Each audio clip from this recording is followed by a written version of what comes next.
The Provo Amateur Basketball Association continued with their night league after a short break due to the inter-high school basketball tournament. On Sunday, the Drape City Flyers met up with the Bite Ballers. The Flyers have finally found their rhythm and completely took advantage of the ballers on the court.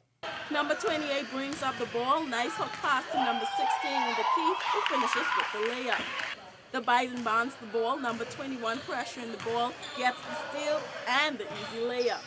Number 7 controls the ball, sweet pass to number 10, who nails the bucket.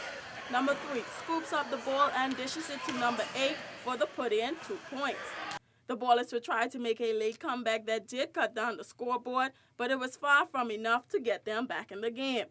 Number 1 with the ball, taking it all the way to the rim, posts up and gets the bucket.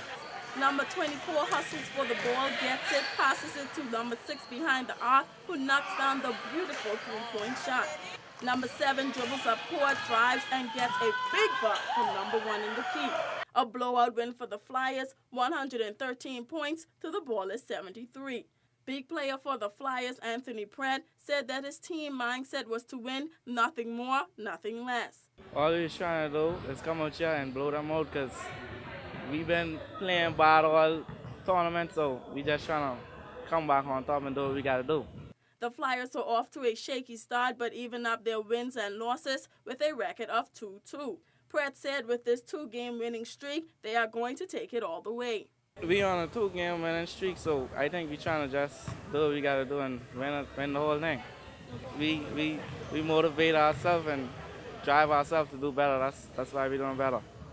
Anthony Cash was a major contributor to the team's win and talked about what he had to do to ensure the win. I like my contribution is well around. I like to help out with any little thing I could do. Passes, rebounds, steals, couple of trees, help the team, anything to help the team win. He also commented on his team's performance and what sets them apart from the other teams in the league. Well, I could describe it as great. We finally getting the chemistry we always wanted to play. We know we could play, but we wasn't playing. So now we playing, we got to keep it up. Be younger, faster, and smarter.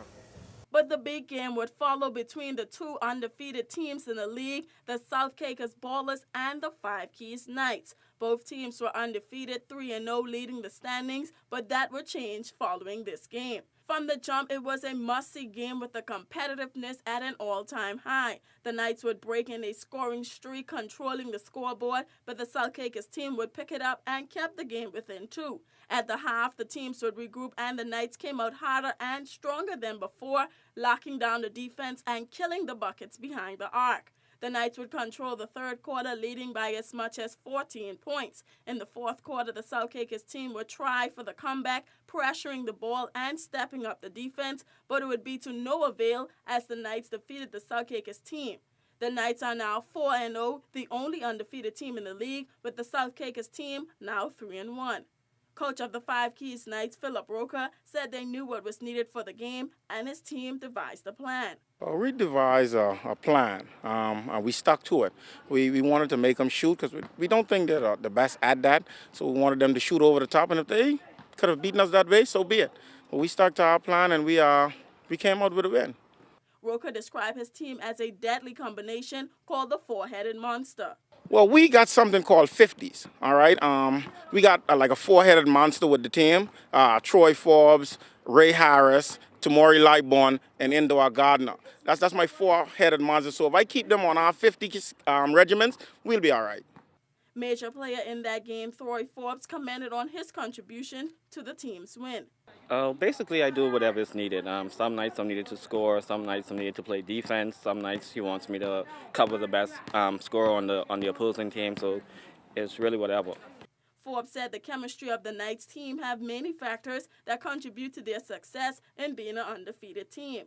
Chemistry is something that every team needs, and a lot of the guys that I'm playing with, I've played pickup game with them, but I've never played official games with them. So every game, it's something new you learn about each other. But it's a matter of maturity, practicing, can't emphasize that enough, and just keeping your head in the game, staying focused, and of course, listening to what your coaches are telling you. Games continue this weekend, and Roca encouraged all to come out and support. And we want you to definitely come out and support us. Knights, we got the last game on Friday against the Bite Ballers, And to all of you who love the Knights, Knights in the building. For WIV4 Sports, I'm Tian Thomas.